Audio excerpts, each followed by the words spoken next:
Good morning, everybody. Welcome to our webinar.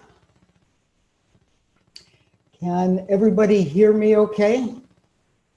If you cannot hear me, there is a dialog box.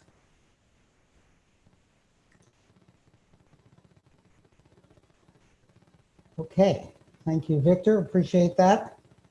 And Lynn, I want to make sure that you are unmuted. I am unmuted. You are unmuted and I can hear you. Okay, so I'm going to turn my video on because... Perfect. All right. Nice to see you. You too. Nice to see you and everyone else who's joined us. Well, you have a fabulous picture behind you. For a moment, I thought you were in the great outdoors.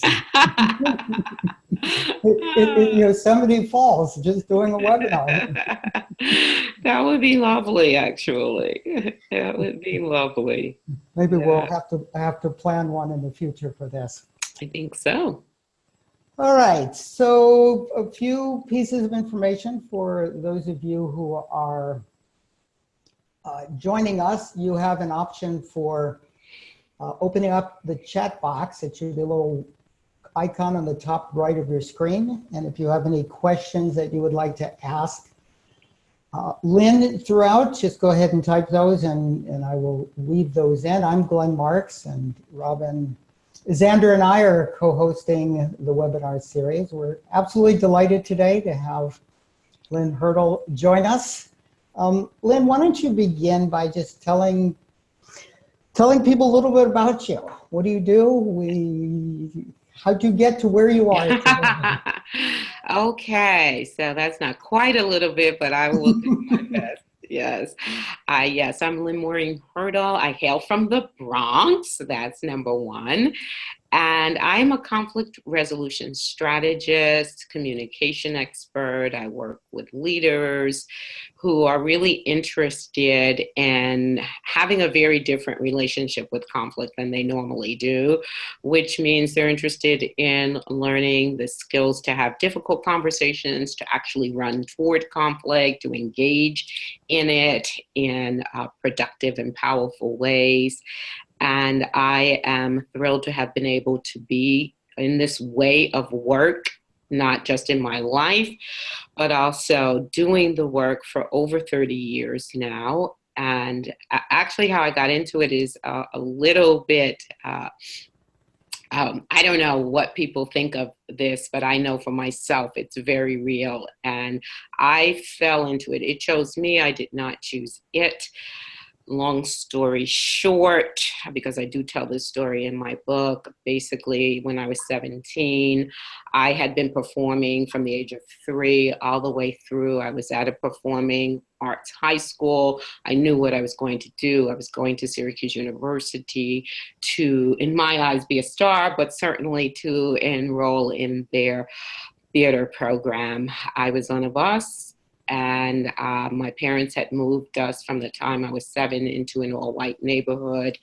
Here at 17, I'm on a bus about a mile from my home, and a group of young men, about 50 plus white men, young, in bandanas, rushed the bus and were trying to turn it over because the bus driver refused to let myself and another African-American male off the bus. Because they were looking for the N-word. They were looking for us to get off so that they could beat us because there had been a young white male that had been killed the previous week. Fortunately, they were unable to tip the bus or get us, and unfortunately, there was another bus that came on the other side and they ran to that bus. The young man, who was a teenager, he had just moved to the Bronx, to this neighborhood, and had no clue how to get home. So I showed him how to get home. And on the way to my home, I got a clear message within me that said, I don't know how, but somehow I think that I am supposed to do something about this, that I am supposed to find a way to bring people together. And there's no way that I ever even thought about that before that moment, because I was going to be in performing arts. So that's how I honestly came to this, because when I went to Syracuse, I did theater for 2 years, and then I found their new program called Nonviolent Conflict and Change, and I got my degree in that, and my master's is in education in creating peaceable environments. So who knew? I didn't know about that about you. So you definitely have earned the right to talk about conflict and conflict resolution. Yeah. Before we go ahead, let's do a shameless plug for you. What's the name of your book and how can people get a hold of that? Okay, so the name of my book is Closing Conflict for Leaders. That's the short name, but they can get a hold of it on Amazon.com, either in digital or in paperback. All right. And currently, you get called in. Walk me through why an organization, the process of how you get engaged. And then we're going to walk through your process of helping organizations resolve conflict. Absolutely. So for the most part, you can find me on LinkedIn. You can also find me on my business page on Facebook. But for the most part, I've made enough contacts throughout the years to be able to talk with people through social media. I also do a blog. I also write for Psychology Today, and I also engage in going to different conferences to really talk with people about conflict. So for the most part, people reach me on social media or face-to-face, email, and they ask, so what is it that you really do? Because number one, when you say conflict resolution strategist, a lot of people have different ideas of what conflict and conflict resolution really is. So then we usually will have a conversation about the fact that conflict occurs on a regular basis, and it's everything from disagreement with coworkers or with staff to really large conflicts where maybe teams are having trouble working together on a project, or even if organizations are having trouble between each other or departments, and they really need some way of someone helping them to communicate better. So what I talk about is the fact that we all need a foundation, basic skills in conflict resolution from which we can choose to build from there. But we at least need to know, number one, how we view conflict, how we've even come to develop the mindset that we have around conflict, and number two, what are the skills that we have already and what do we need in order to be able to not just resolve conflict, but just to even engage in it well, and to feel confident in that engagement and be able to continue to have conversations until we can resolve the conflict, or to actually be able to circumvent conflicts that really tend to happen because we avoid them rather than just go right into it, hear what people have to say, and use our skills to resolve it. So let's chat a little bit about the conflict avoidance piece. It's been my experience with almost every organization that many people are conflict avoidant. People in our culture somehow have this message that conflict is bad. Mm-hmm. You have to, is that your first line of resistance when you go into organizations? People just cross their arms and it's not me, it's their problem over there, and why do we have to go through this crap anyway? I just want to show up and work. Absolutely. People do not. For the most part, just about 70% of us are avoiders. People do not want to even hear the word conflict. It brings up terror for a lot of people.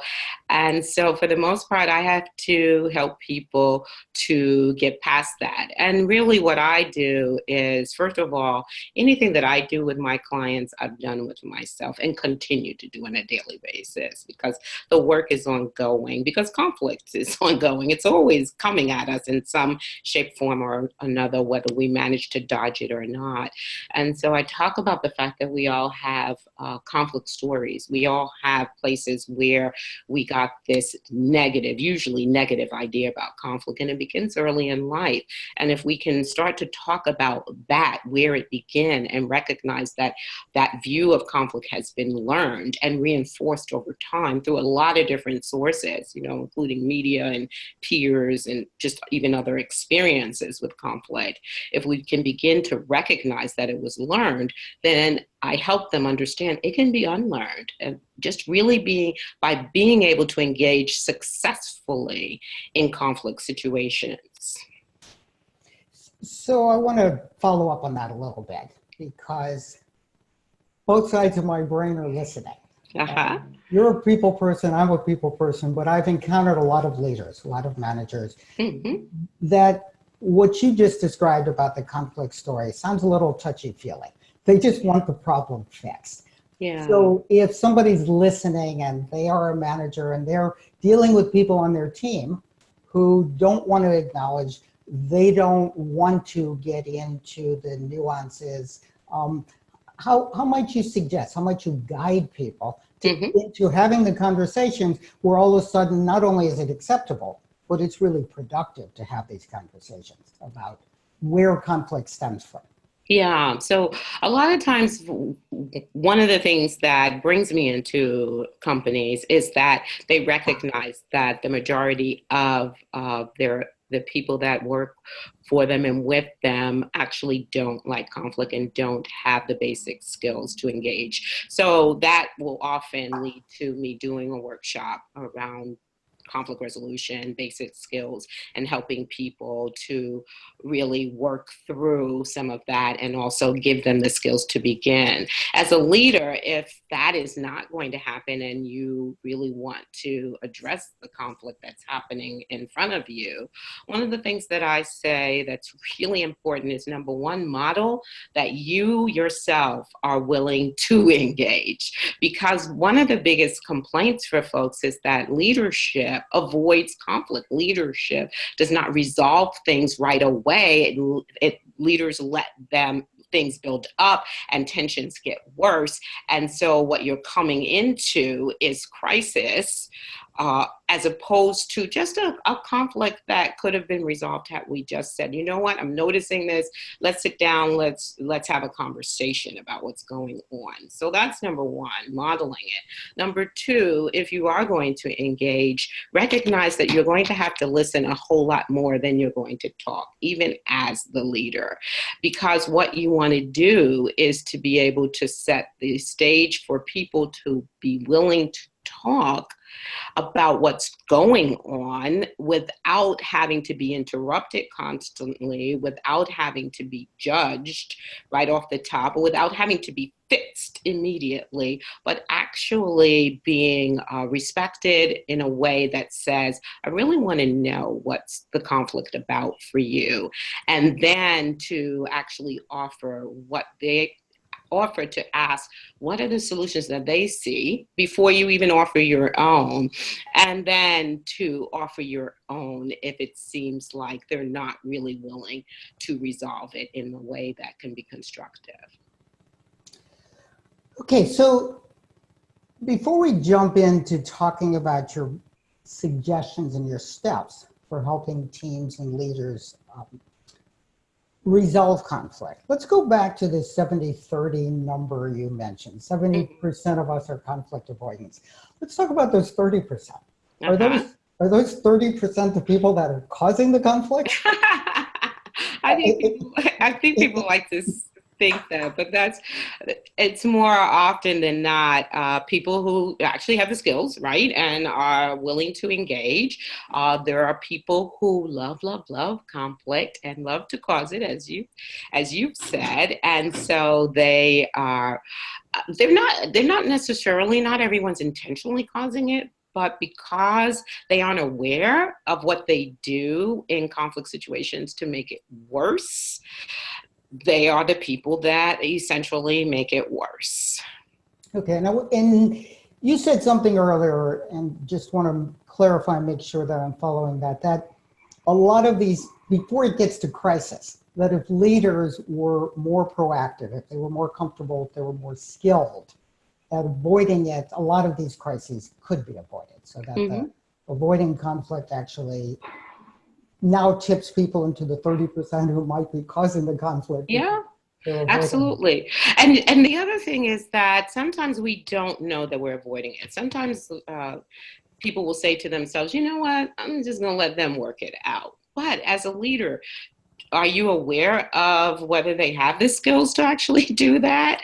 Because if you know the folks that work for you and with you, and you know, wow, this is not going to be a good situation, then that's not two people that you want to leave, or a team that you want to leave to work things out on their own, unless you have made sure that they've been given the skills to do that.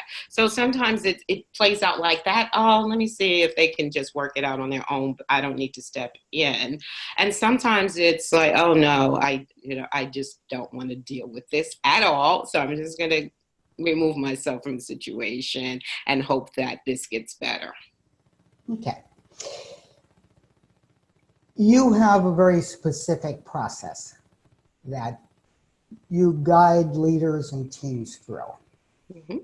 And I want to present a real life example. Somebody who is a participant in this webinar had emailed me a scenario that I want to present to you.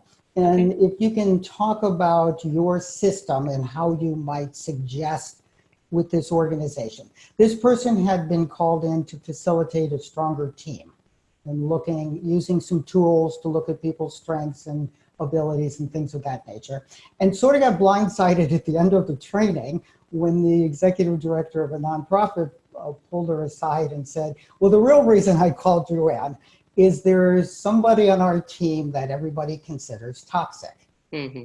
This person cries in meetings, this person takes an undue amount of energy and attention. And how would you begin using your system of conflict resolution, or how would you suggest these leaders use that to make this a more productive, healthier work environment? Okay, so who am I working with? The person who's facilitating was called in and blindsided, or I'm working with the leader who has Well, this person on I their think ultimately you would probably be, for the sake of our discussion, let's talk about you working with the leader. Okay. The leader who needs help Mm-hmm. with the team. Right. Okay. So the leader is dealing with two things. Number one, they're dealing with the person that everyone views as toxic. And number two, the leader's dealing with the results of the toxicity on that team. So recognizing that those are two different things. So for the leader, what I use in my system, I call it leadership core. So building your core. So core is about communication, objectivity, resolving conflicts, and executing excellence. So the first thing that I want to do is actually check in with the leader about what communication is like from top down and from bottom up. How do we communicate? Because it's easy to point fingers at the one person when we're all in agreement that this person is pretty toxic. That's fine. You're probably right on a lot of levels, but do we, the rest of us, including leadership, add to that person being really toxic by the way that we either communicate or don't communicate? So the first thing that I would ask the leader to do is to look at communication. So how much communication happens between themselves and the team, between the team in general, including this person, and between the leader and this person too. Because if you know someone's toxic, hopefully you have spent some time communicating with the person the things that you are seeing that are not helpful to the process of being a team and building a team and working as a team. So that's the first thing I do, is to check in there, and also to then offer to strengthen the communication skills. Many times when leaders work with me, they will do a couple of things. One, they'll work with me and the team so that I'm helping to mediate, communicate, and give assistance in having the difficult conversations. Or they will work with me individually to build their own skills and then go out and have the conversations and report back to me. So for this, let's say I decide, well, let's see what's going on. You've told me how communication goes. I'd love to sit in. If it's a meeting between yourself and this person, let's see how things go, right? And be able to communicate there. And then I'd want to see the dynamics with the team. So that's number one. Let me just interject right there. Okay. Are there some simple take-home suggestions that anybody listening to this could utilize before they call you in or somebody in your situation? And here's where I'm going with that question. In many of these situations in which I have engaged, often the leader is afraid of engaging somebody. Back to the conflict avoidance. And is it a question of, this is what you're getting paid for, to suck it up and have the conversation? Or are there some softer ways to make it easier for leaders to engage in these types of conversations? Yeah, well, I think that there's a couple of questions you got to ask yourself. Number one, what's going to happen if this doesn't get resolved? I think that that's a big question that often leaders don't want to look at. So asking yourself that question, what's going to happen if it doesn't get resolved, and then deciding that you are going to engage in trying to resolve it. If you're the kind of person that avoids, then it's either going to blow up, or you're going to have to come to a place where you are going to have to engage. Yes, I do believe that that is what I am going to tell you, that even though as the leader you're an avoider, at some point, if this is happening with your team, you're either going to have to reach out to someone else to come in and fix it, or you're going to have to decide to engage. So if you decide, fine, I don't want to reach out, I'm going to do it. Simple thing. Start with the person, not the team.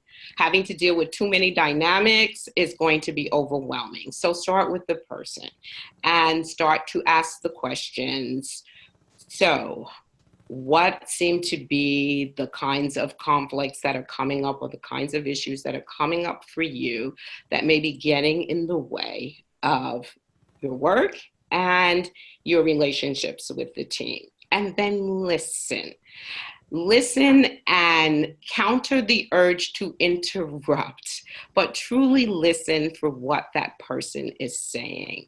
Those are the first two steps that are really important. And then choose to look for ways that you can say that you've heard and understood. So a simple technique like paraphrasing, right? Reflecting back what you've heard them say.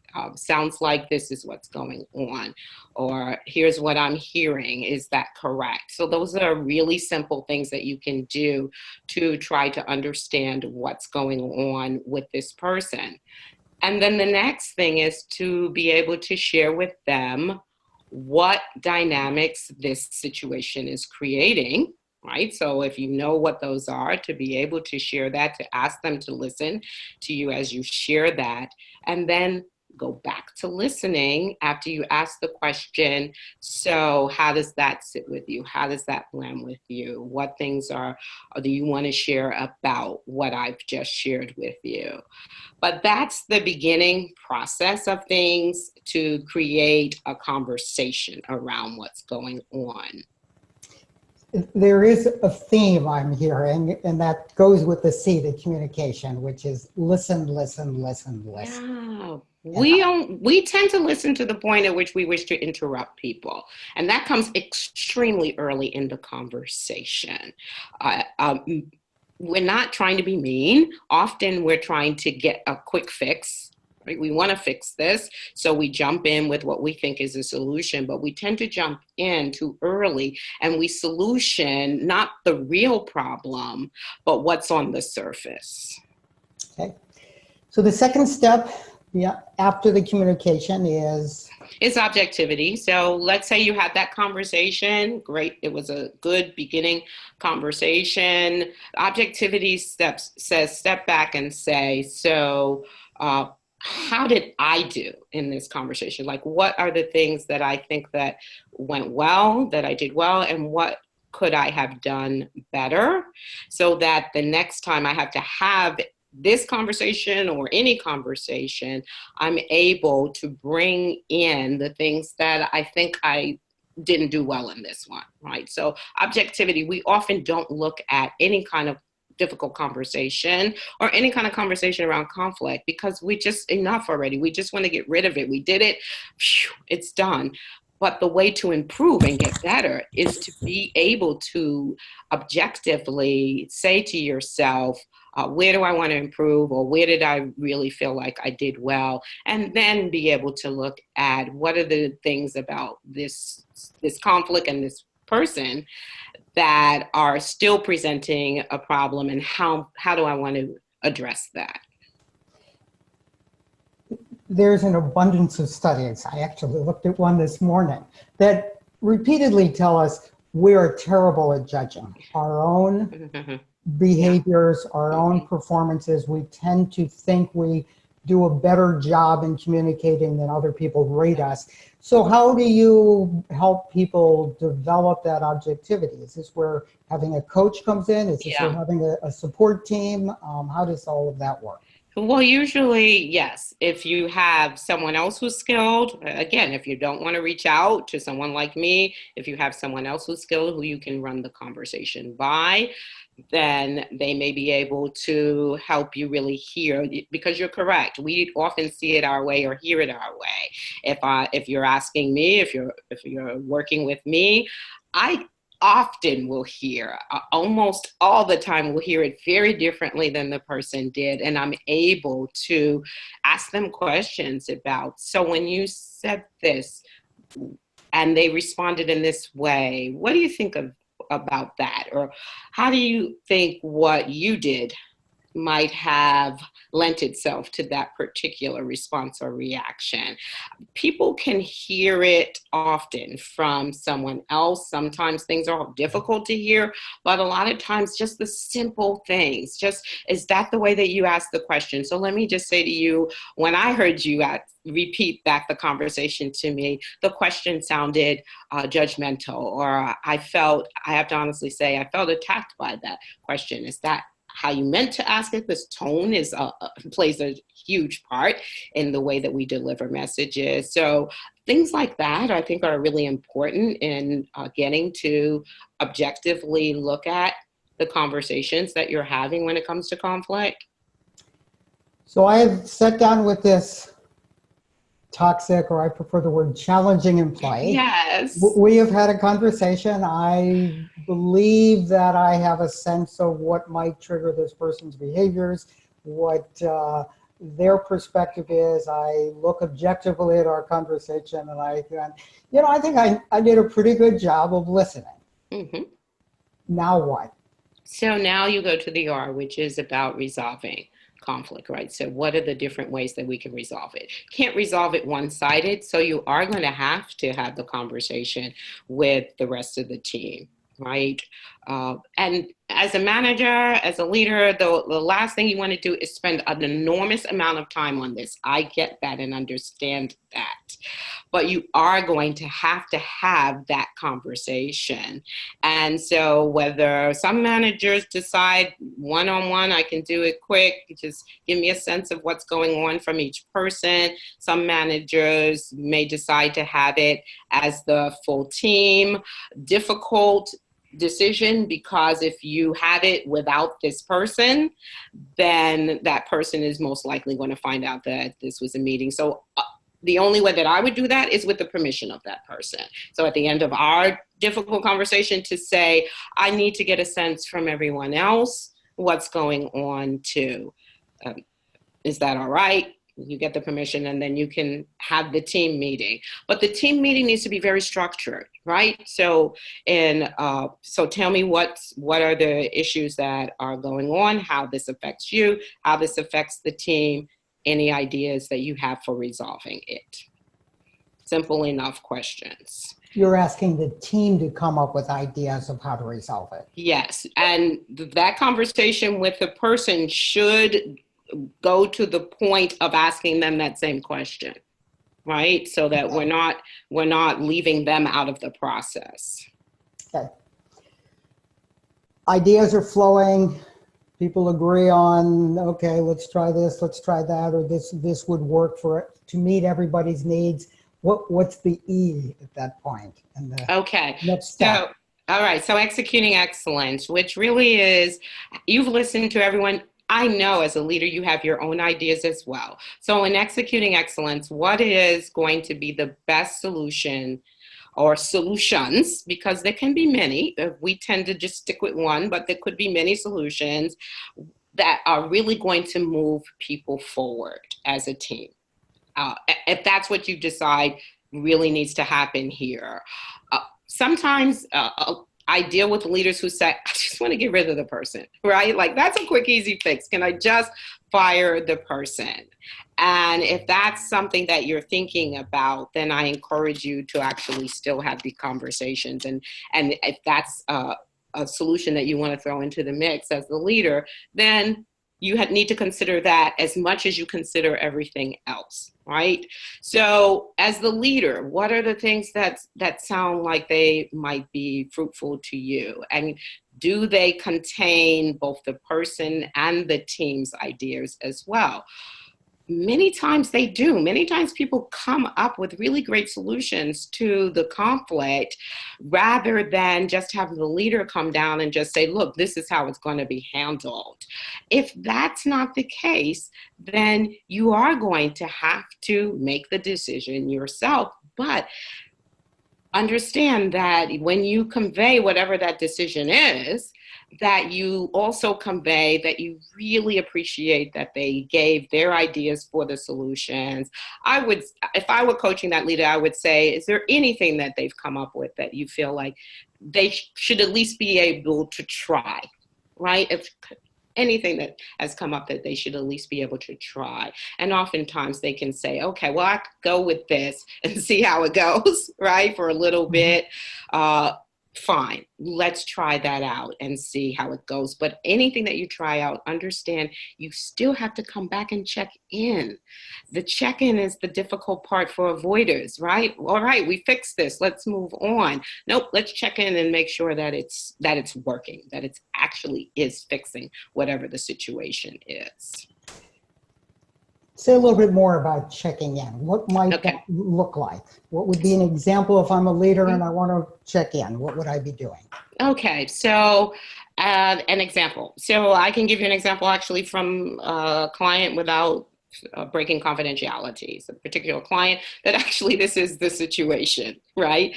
And they actually don't want to fire the person. They really want to see if there's any way that they can get the person to work better with the team and to actually move forward more productively. And so what we've talked about is a timeline.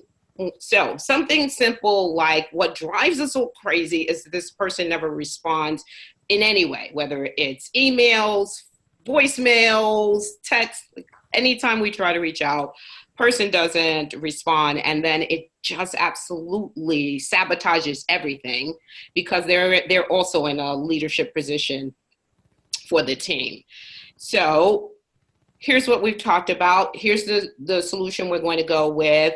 We've got 3 weeks we're going to be communicating through emails, and you've got to respond within 24 hours, right? That's the solution that's on the table. So depends on the leader as to how much they want to do. Some people may feel like they're micromanaging if they check in every couple of days. Some people may feel like, I don't want it to be a disaster, so I need to check in at least once a week. how's it going, right? Because I don't want to find out 3 weeks from now that on day one, they never responded. Like it didn't work from day one. I don't want to find that out. So really working on what's going to make you feel comfortable to know whether or not this is really working. So a timeline. So I would say something like this should show itself to turn around within 2 weeks. Right, that's a good timeline. So knowing me, I might check in within the first week, at the end of the first week, just to see how we go. How's it going? And if there's a problem, see if I can circumvent it. Like what's happened? Let's see if we can get back on track. And presumably that time frame, ideally, when you're going through these steps and you're going through coming up with the solutions, that will be a consensual agreement on both parties. That's right. We will check in this often. Yes. And presumably, we've talked about this in teams, but it's the exact same steps if it is a single person. Absolutely. Supervisor that really is just having a problem with a manager and doesn't need to bring other people in. It's still the same communication, the objectivity, the resolving it, resolving, and then really executing from a place of excellence. Yes, what's really best. I want to come back and ask you some more questions about this process because you make it sound so simple. I know that it's not. Trust me. I know that from my own self. I'm sitting here going, 3 weeks to solve a problem? Are you kidding me? For some people, it may be 3 months, 3 years. To a year. Absolutely. And am I correct that to some degree you are modeling with the leader? Because ultimately, in many of these situations, it is the leader that has to take responsibility. So do you model with the leader? Do you follow up with them to make sure they are following up? Absolutely. And what Absolutely. and one of the things, I was going to say, one of the things that I do with all leaders that they love, hate, is I say, okay, you're getting ready to have this conversation. You ready? We've talked about the skills. We've gone through the skills. You ready? Yes. Okay, let's see if you're ready. We're going to role play the conversation. I'm going to be that person, the challenging person, and we're going to have this conversation. So at first they're like, oh my God, no. But they love it because they've had the opportunity to practice. I've had the opportunity to hear how they're doing, give some feedback, fine tune some things, and then also to be able to push back a little bit. Let's present this scenario. It could go this way. So how do we do it? And they're often much better at it than they think that they will be. And then when they come back, they say, I'm so glad I had the conversation with you beforehand because it felt like I'd been here before, as opposed to just jumping in without having some practice at it. Okay. Let's go back to the example we started with, the challenging employee. So there are these famous Westinghouse studies, which I'm not going to go into, that says when people are observed, their performance improves. So they get a lot of attention. Right. They get the attention of the leader, all of this, and behavior improves for a while. The example you gave, the manager is now returning emails for a while, and then the camera goes away, or the consultant goes away, and they revert back. What steps would you suggest to prevent that from happening and to address it so you can quicken the cycle? Yeah. So often, I have to say that I've worked with some really fantastic leaders who recognize that that's one part of this conversation, and being able to do some conflict resolution is one part of it. The other is their assessment of where the gaps are in the skills for this person. So if they're working with me, they may also be sending them to additional workshops, or because they know that they need additional skills. It isn't just in one area where this is happening. Other leaders have put in place something where communication continues to happen as a whole team very differently and ongoing. So it isn't just that we only communicate when there's a conflict. We're actually communicating regularly. And so sometimes it might be because a conflict comes up, and other times it just is about connecting, checking in with each other, and also being able to talk about the work, how it's going. that's another, for me, that's another way that you can really not only just monitor the situation and keep attention on everybody, but also to create a team or to create a relationship, if it's just the one person, where communication is just normal, no matter what it's about. Because we tend to have the meeting when it's a crisis, and then that's not an ongoing part of the way that we work together. So changing the structure. That's right. Changing the mindset. That's right. I want to take a little different path. There's a question that arose about what suggestions might you have for somebody who has senior leaders that thrive on conflict, and what this person has, or some of these people have discovered, is they're struggling with bringing to the attention of such leaders that there's conflict and getting met with a vindictive response.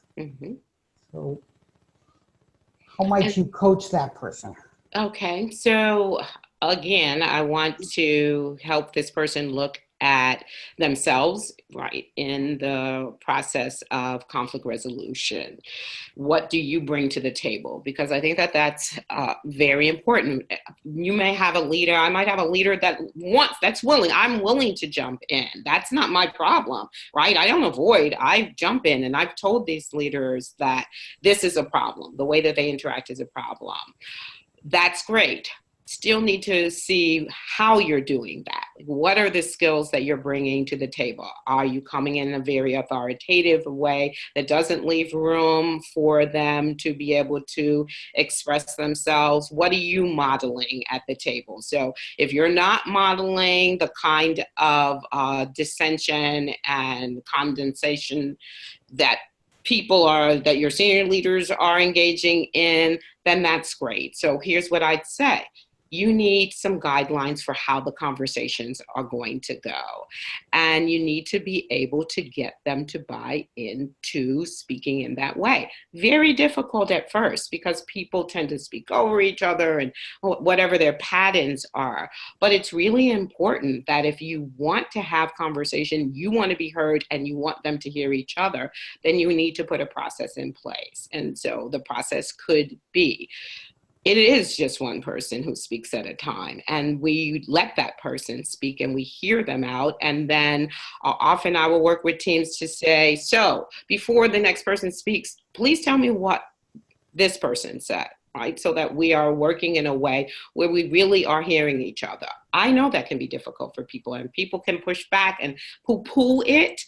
But without a system for people to really engage in the kinds of conversations that move us forward, then you can talk all you want. And maybe you're threatening as well. I don't know what you're doing, but I can tell you that if what you're doing is not working, then you need a process to take them through to help them be able to communicate in a way that's productive. And the quickest way to do that is to set some guidelines for how we're going to communicate with each other. There is this question that keeps emerging in conversations amongst this community, which is, can we impact change from the bottom up? Everything you have described is a manager who's willing to become proactive, a manager who recognizes a need. Many people have had the experiences of working for a boss, working for a manager, working for a CEO that thrives on drama. They thrive on conflict. And the question is, how might you suggest, they don't want to sit out necessarily and have these conversations, but we have to interact with them. So are there suggestions you would have to introduce ways to help improve the communication that doesn't come back against the person initiating the change? Yeah, it's very difficult, but having been there myself and really worked in this situation, I'd have to say that yes, you can try to make change from the bottom up. So one of the things is, if it's, let's say it's one-on-one, then modeling the skills yourself, so that if this is a leader that really thrives on drama, that you take the opportunity to do more listening and to be able to share back what you've heard and ask if you can share your thoughts on that, so that you are actually engaging in a process yourself. So it isn't, we tend to react to what the leader has said as opposed to thoughtfully respond. So to really thoughtfully respond to what you're hearing. If it's a team, to actually have the opportunity to sit with other people on the team to talk about how you might want to have a conversation that is engaging and productive, in spite of the fact that leadership is actually detrimental to that conversation. So can we put this process in place and be in agreement that when we come together in the next meeting, or if we ask for a meeting, that we're all working in this way together? I can tell you that it is certainly very frustrating and even humiliating at times to work for leaders who have no sense of how to have a conversation. I've worked for leaders who are not just condescending, but actually cruel in the way that they speak to people. And that's a difficult dynamic to work with. But even asking for, can we bring a different way of working in terms of leadership when we come to meetings? Is there an opportunity for different people to lead part of the meeting, right? Is there an opportunity for that? Can we look at ways to do that? If not, and the leader is completely out of the loop of how to really engage, then one of the things you want to do is to keep yourself safe. And what I mean by that is you need to have the skills to debrief what's just happened for yourself, and to be able to handle the feelings that are coming up for you when this is happening, and then to be able to talk with someone about how do you manage yourself in this situation and continue to go forward in this work environment. At some point, it's going to be a difficult question of whether or not this is the work environment for you, but you do have to not just stew in it, you have to take care of yourself in it. So really processing for yourself when these things are happening, and whether or not there's any real progress that's happening with this leader. If there's an ally, and nobody wants to go over anybody's head, I know that's a difficult dynamic, but if there's an ally that has this leader's ear, I've seen people go that route in a very kind way. Like, this is the dynamic that's happening. Is there any way that you're able to help us with this particular situation? And I want to acknowledge that it reflect exactly or reinforce something you said. It is really difficult working in these types of environments, and it's very risky career-wise and emotionally to try and change. But I appreciate some of your comments about trying to find an ally, keeping your own equanimity and clarity. Yeah, well, thank you. I have a million more questions. We don't have a whole lot of time. So if people want to get a hold of you, are you available for consultation? I certainly am. And I'm available for a free consultation. And you can reach me at Lynne, Lynne, at LynneMaureenHurdle.com. So that's LYNNEMAUREENHURD,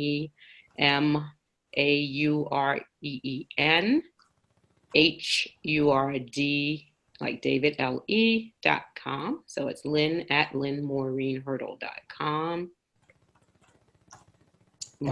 And my website is LynneMaureenHurdle.com. So you could also, if you go on that, there's a way to contact me from there as well.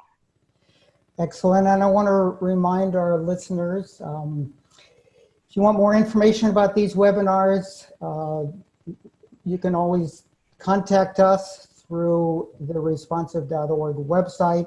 We love feedback. We love suggestions. If there is a webinar you would like to see happen. If you want to offer your expertise, feel free to drop us a line and we will absolutely follow up with you. Lynne, want to ask you a question, switching gears one more time, about talking about the importance of diversity and how this is in the news all the time, it's politically correct, but it's such a strong issue, and how this becomes one of the more difficult conversations and how to work around that.